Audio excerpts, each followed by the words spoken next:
volunteered his time. He's now retired. I'll give you a little bit of his background. He flew those things there, the Navy A7. So it's been a while since those have been around. With American for 35 years. His employee number was 5,280 when he was at Yacht. So he didn't have many pilots back then, or has been obviously. 727 FE check airman. He was one of the initial ASAP people here at APA. An accident investigator. He did Cali, Little Rock, and the A300 accident down in Miami where the flight attendant unfortunately passed away. Super 80 check airman. ASAP chairman on the American side. APA focal gatekeeper. Assistant chief pilot.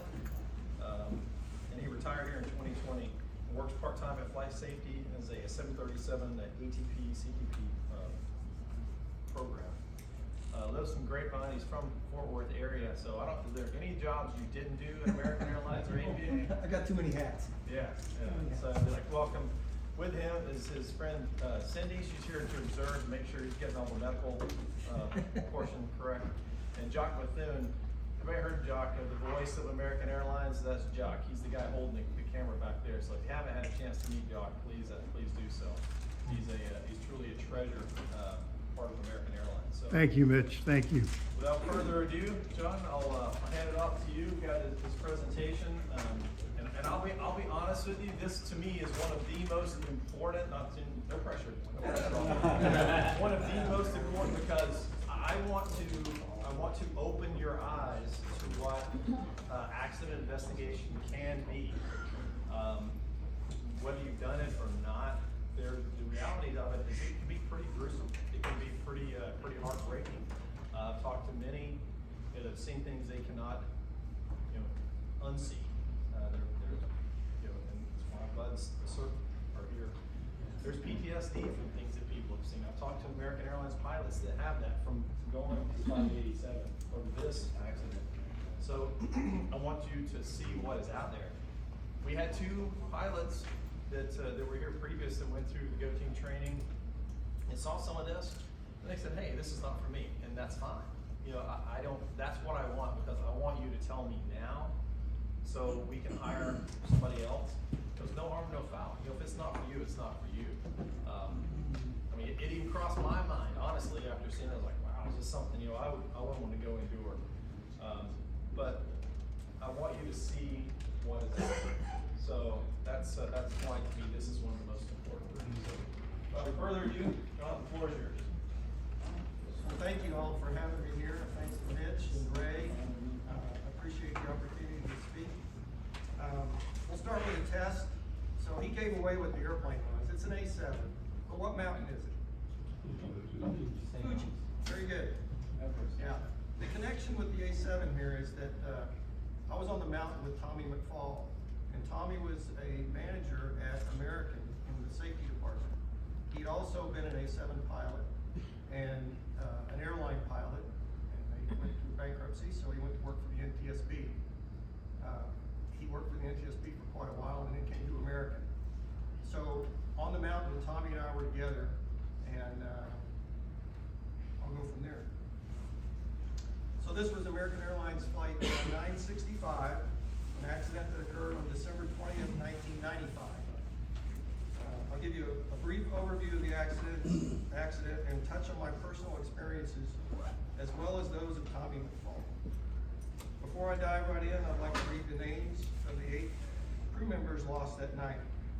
Captain Nick DeFurry, First Officer Don Williams, Flight Attendants Magdalena Borrero, Rosa Cabrera, Pedro Cali, Teresa Delgado, Roberto Restrepo, and Maggie Villalobos.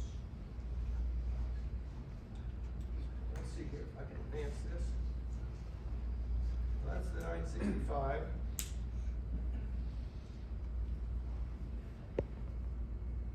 This is a track that they took. So this was a 757 operating from Miami to Cali, Colombia. The flight was running a couple of hours late. As they approached Cali from the north, a series of communication and navigation errors led to the aircraft straying off course and eventually impacting just 250 feet below a ridgeline almost 9,000 feet in the mountains. This slide shows the approximate track they flew. North of Tallulah, the crew was given a clearance direct to Cali. The intention of the controller was for them to fly direct via the flight plan, which took them over to Tallulah. Here in the U.S., if we're given direct, we do just that, which eliminates the waypoints in between.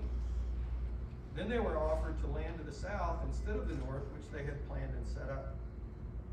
This meant they had to hurry down with the speed brakes extended and get out different charts.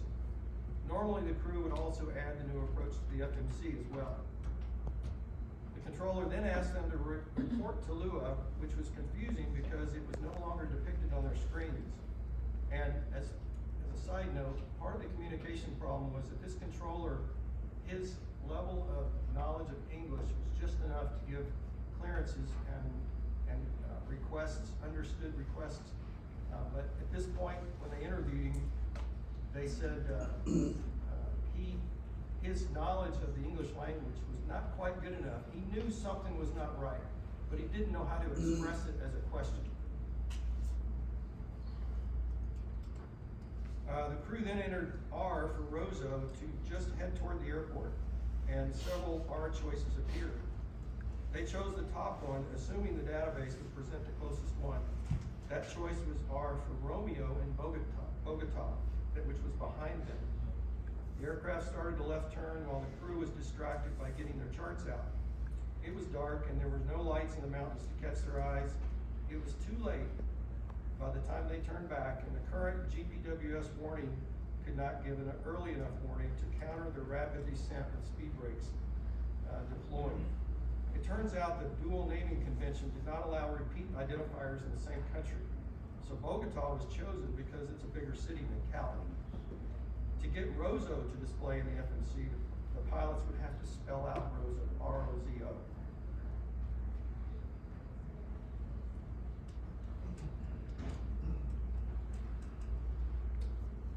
This is the actual approach.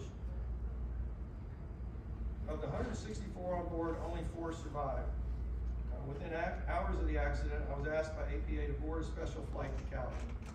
We departed DFW around 2 in the morning with close to 75 AA GoTeam members. None of us had shots, so the best medical could do was to give us malaria pills and hope for the best. We were ill prepared for what we would experience.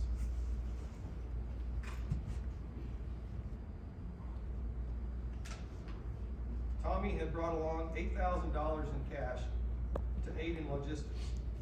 He said he returned with very little money and not near enough receipts. Initially, we saw the accident from the cockpit of a GoTeam 757 on arrival into Cali. The plan was to take helicopters from Cali to Buga, a small town west of the airport site in the valley, but weather prevented the flights, so drivers were hired. And he must have hired close to 15 drivers with trucks to get all the equipment and people to where we were going. We arrived at the Buga Army base early in the afternoon, and a small group of us boarded a Russian helicopter to fly over the site. And you get to find out how maybe some foreign countries operate aircraft a little differently than we do. We got on this helicopter, and all of a sudden, all these military guys get on board, and this thing tries to take off. It isn't going anywhere. It's loading up, and Captain, he looks back toward all the military guys, and so 2 guys jump off, and he does it again. Not quite there. 2 more, and then so when we finally we took off. It was scary.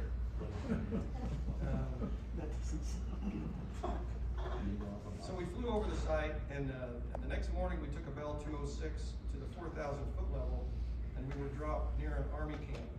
The only thing that could hover at the site were 2 Blackhawks that the military had, and they were used primarily for body removal. So there was no passenger work to go hover at the site, and there was no place to land at the site anyway. It was in the jungle. From that Army camp at the 4,000-foot level, we walked about 4 hours to the accident site. We had a pad of paper, a pen, a camera, and a bottle of water, and off we go. A small trail had been started by rescue personnel and sadly some family members of those that were on board the aircraft. It was a grueling hike and many of the American folks could not make it and had to turn back. The site was on the west side of a ridge line and covered about 3/4 of a mile of wreckage. Tommy and I documented the site with pictures and notes. We decided that our mission on that first day was to locate the data recorders and to see if there was any evidence of fuel starvation or foul play. The terrain angle and wreckage made our ability to move very difficult. I called it an all-day stairmaster. In the US, you're gonna go to an accident site. It's gonna be controlled by the NTSB. They're gonna have it cordoned off. In this case, the NTSB didn't show up for 2 days, and neither did the Colombian government specialists with regards to aviation. So we were on our own to figure this out, what we were gonna do.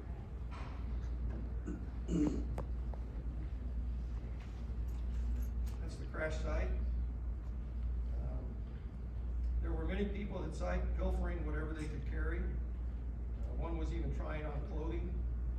Tommy attempted to chase him off, and that's when we realized we were the only ones not armed.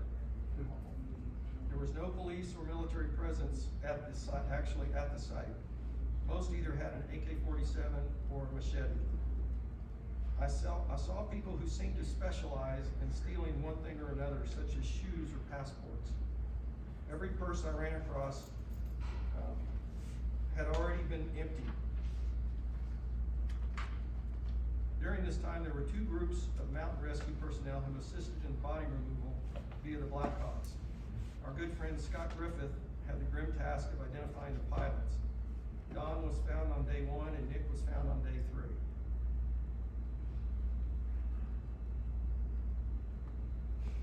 That's Tommy in the middle there. That's me in the yellow slicker. It says AA on it. Provides a nice target. The morgue was in a large gymnasium in the town of Buga. Also, a small contingent of care team members were in a nearby building. The FBI required the use of full-body X-ray machines to investigate for explosives. This caused a long delay in the release of bodies to families. Due to the X-ray delays, family members gathered outside of a fence around the morgue with their caskets ready for immediate burial. We were notified at our hotel in Buga of a riot and immediately rode in the back of Army trucks to the morgue to rescue the care team members. We confronted the FBI and they dropped the X-ray requirement. In order for us to have a base of operations at the Buga Army base, we had to ship in hundreds of tetanus vaccinations, Army winter jackets, rations, and 200 body bags. Not really bribery, but it was barter. The additional body bags were needed because the Colombian bags were very thin and family members were tearing the bags open looking for their next of kin.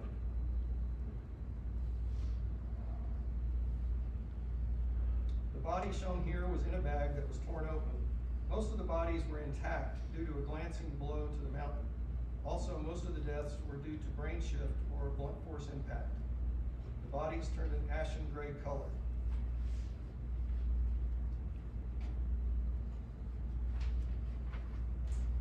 To locate the data recorders, I asked if anyone had seen an orange box. I had to find out what the Spanish word for orange box would be. Eventually, we located one near the top of the ridge. As they are quite heavy and attached with a carrying strap from luggage nearby, our initial observations of the site indicated a possibility of CFIT, or controlled flight into terrain. This was based on the condition of the first stage engine compressor blades, fire which indicated there was fuel on board, and no obvious bomb or rocket maybe shoot down evidence within the wreckage. As the day came to an end, I was approached by one of the rescue personnel. He offered me water and a homemade snack. Grateful as I was, I believe the snack was laced with a popular drug in that area. My energy level went up as well as my anxiety. I might get drug tested upon return. Both recorders were eventually found and delivered to the Colombians. By international convention, the data and voice recorders become the property of the country in which the accident occurs. The Colombian government would not allow us to use recorder readout equipment that American had brought. My hope was that if we could read the VFDR on site and it pointed to a CFIT accident, we might spare other investigators from having to visit the site. It was very dangerous up there. 5 rescue personnel were lost in the effort. 1 to a very poisonous snake, 1 to a fall, and 3 to a truck rollover. The recorders were sent to Washington. The next day, my legs were too sore to return to the site, so I assisted in logistics and the spaces provided us. Cell phones were new then, and coverage was spotty. Our ability to communicate with AA and APA was limited at best. American SOC wanted frequent updates, so we used satellite phones to provide information when we could find a clearing in the jungle canopy. This investigation, field investigation, lasted 4 days, and some of us returned home on Christmas Eve. My wife had wrapped the final presents for the kids in my absence. On Christmas Day, my daughter opened a present, which was a cute doll saying "Ring around the rosy." I told my wife she should put that doll away for a while. She said, "Why?" I said, "That doll was on the mountain stuck playing Ring Around the Rosie."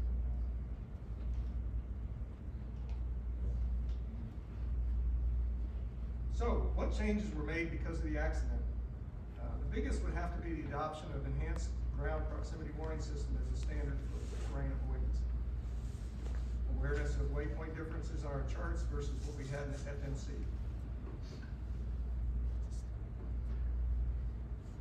I say this is current, it's a couple of years old, but the reason I put that up there is a huge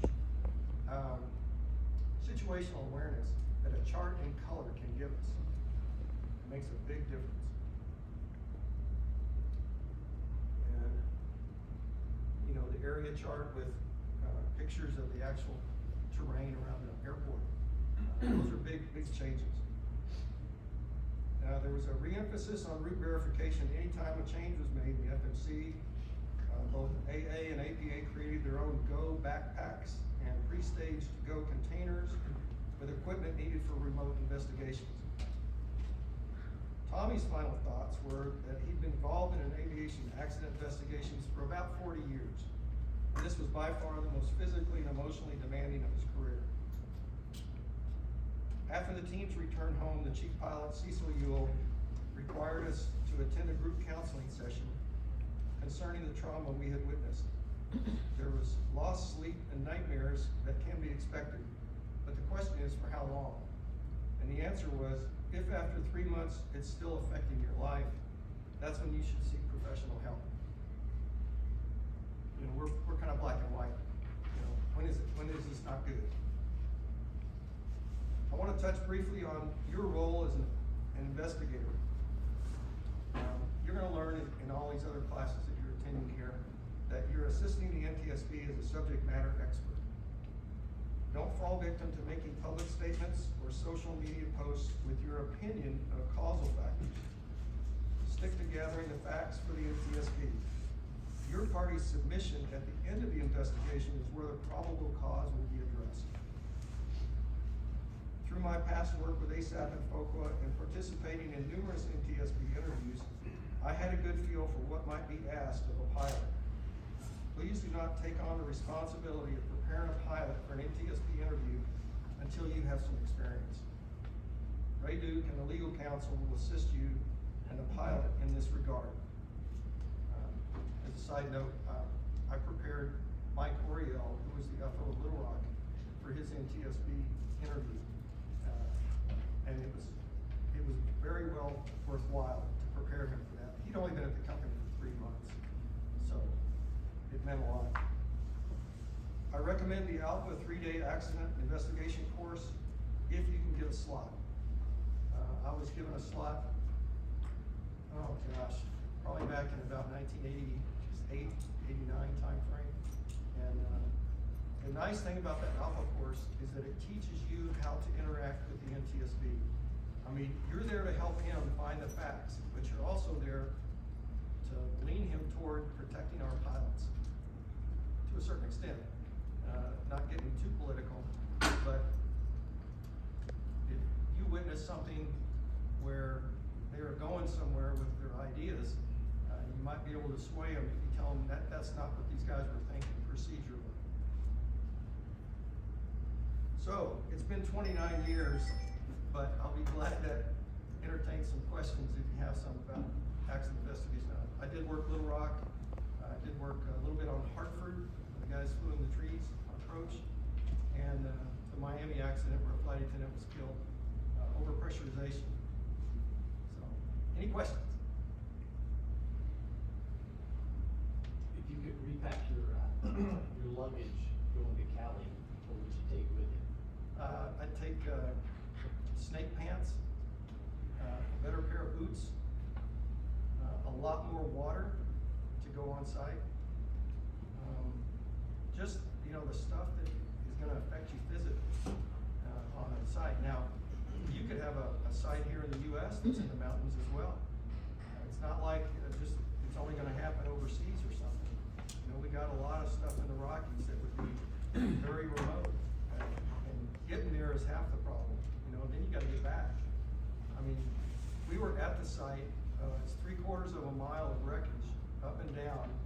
And then we knew we had to be back down at the 4,000 foot level to get a helicopter ride out of there, or we were spending the night.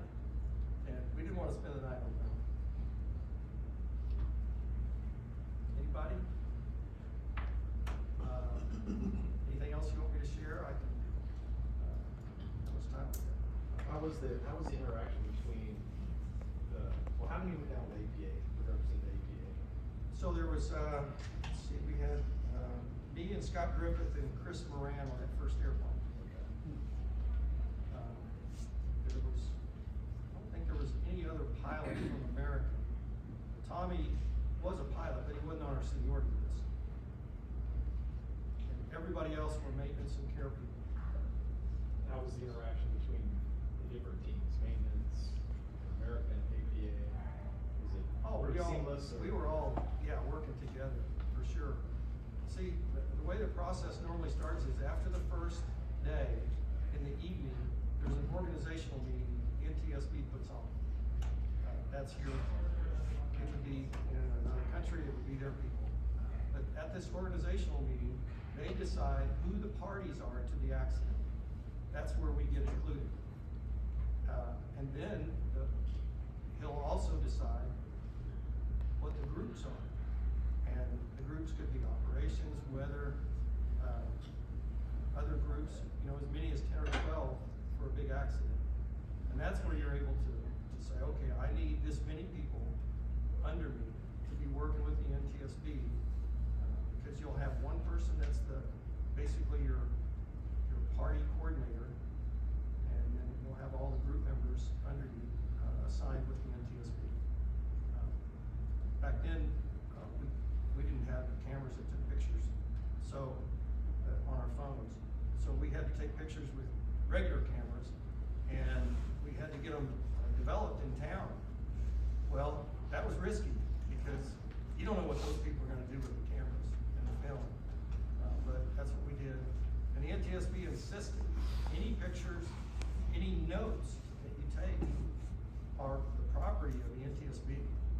So it's a big deal. We almost got kicked off of Little Rock when one of the American folks went on press and made some comments about probable cause. Came very close to getting kicked off that accident. At least American did. They learned a hard lesson on that day. Anything else? Any more questions on Cali? If you want me to, if you got time, I know Ray wants to get out of here sometime. Well, I was gonna say, if you could talk a little bit about the Little Rock, and just kind of the initial Right. notification and getting there. Yeah, I mean, it happened at night, got the call at like 2 or 3 in the morning that I was going, and we were, first thing in the morning, we got on a flight and got there. Now, this one was controlled by NTSB. They had the tape out around the accident site. They had the entry points, very official. You had to put on a suit to go in there, put on the suit, all the garb. It was hot. It was really hot. It made it kind of hard. But I got in the cockpit that next day, and the switches were everywhere because the fire rescue guys had climbed in there to get the FO out, and of course remove the captain's body. And there was nothing that you could tell by the switches, nothing.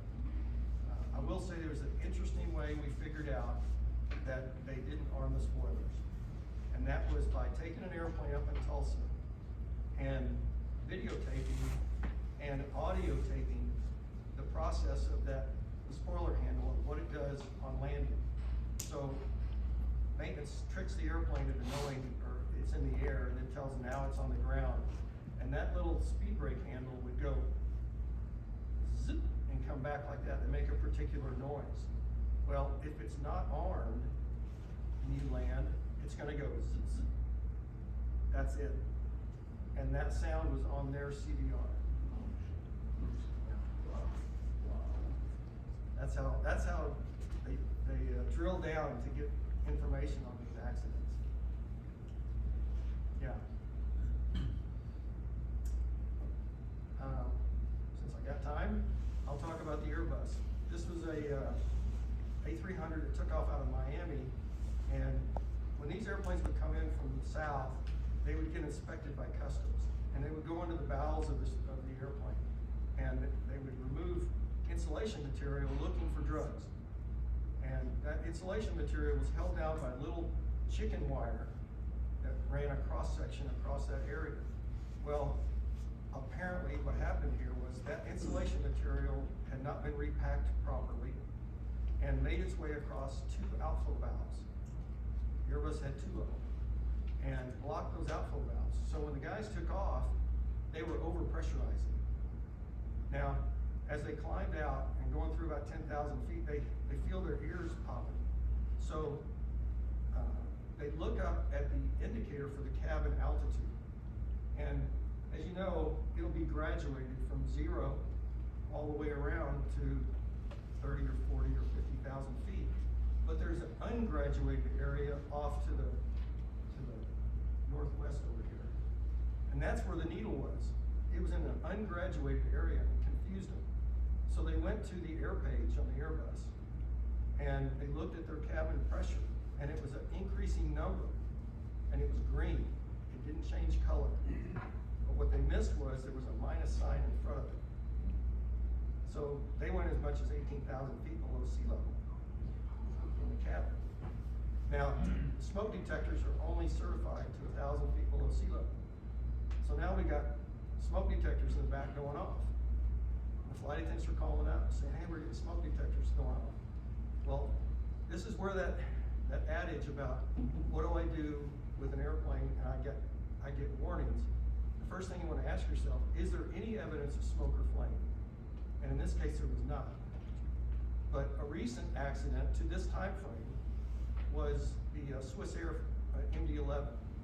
And those guys troubleshot their problem until the fire actually burned through their flight controls and they crashed. So he had that in the back of his mind. He goes, let's go back to Miami and go to manual pressurization and close the outflow valve. So they did that. And one of the things that's required in the manual pressurization checklist is to open the outflow valves before you land. And they never did that. So the NTSB put a lot on them for not opening those outflow valves. But I purport that it wouldn't have made a difference because they were covered with insulation material anyway. It was not gonna bleed down. So they cleared the runway and they asked the fire guys, do you see any smoke or flames? They said no. And right about that time, they get a cargo loop light, which is the same as a fire detector going off in the cabin. It's a cargo area detector that's going off, a loop light. And that was it for him. He said, I must be on fire. He ordered an evacuation. So they shut the airplane down, and the checklist at that time, I think it was a yoke checklist on the Airbus, and I can't remember if they used it or not, but it didn't have open the outflow valve if it's closed. So now the outflow valves, the engines are shut down, but the bleed down is really slow. And he ordered the evacuation, and all the flight attendants are trying to open the door. They can't get them open. Well, the #1 flight attendant was a male, and he was strong. So he gets this door to open, And the way an Airbus door works is different, at least on the A300, than a Boeing. You know, a Boeing has to come in kind of sideways and then it's plugged that way. So when you try to open it, you're having to pull the door this way, which is almost impossible with pressure on it. In the case of the Airbus, it runs on little tracks. There's a bunch of them on either side. And if you can get it to go up that much, just straight up, it'll open up. This is what happened here. So he got the thing to open, and it threw him out, and he hit his head on the sill, and it killed him. But it threw him 100 feet from the airplane.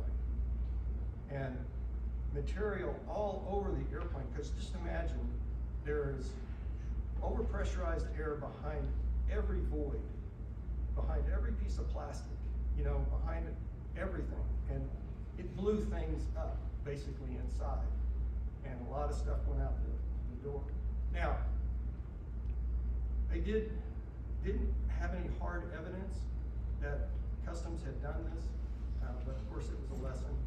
And it was recommended that they put chimneys on the outflow valves that had holes in them that would allow the pressurization not to you know, be blocked by anything. That was good. And I had worked this as the party coordinator, and I had recommended that cabin altimeter actually be graduated in that minus area, so that they would be looking at something and believe it. They didn't believe it. That was turned down. Recommended that they change the color of the ICAS message to yellow or red or orange or something if it goes minus. And they didn't want to do that. Politically, what you have here is when there's recommendations to be made, there's a lot of pressure from those responsible for those things, not to say it's been wrong all along, you see? So it's tough to make change. I recommended also that in our books at AA, if you get false warnings from the cabin that you're getting numerous fire warnings in lavatories or smoke detectors going off, check your pressurization. You may be overpressurized. But American refused to put that in there. It's not in there today. But it still exists. All right, I gotta let Ray up here. I'm out of time. Thanks.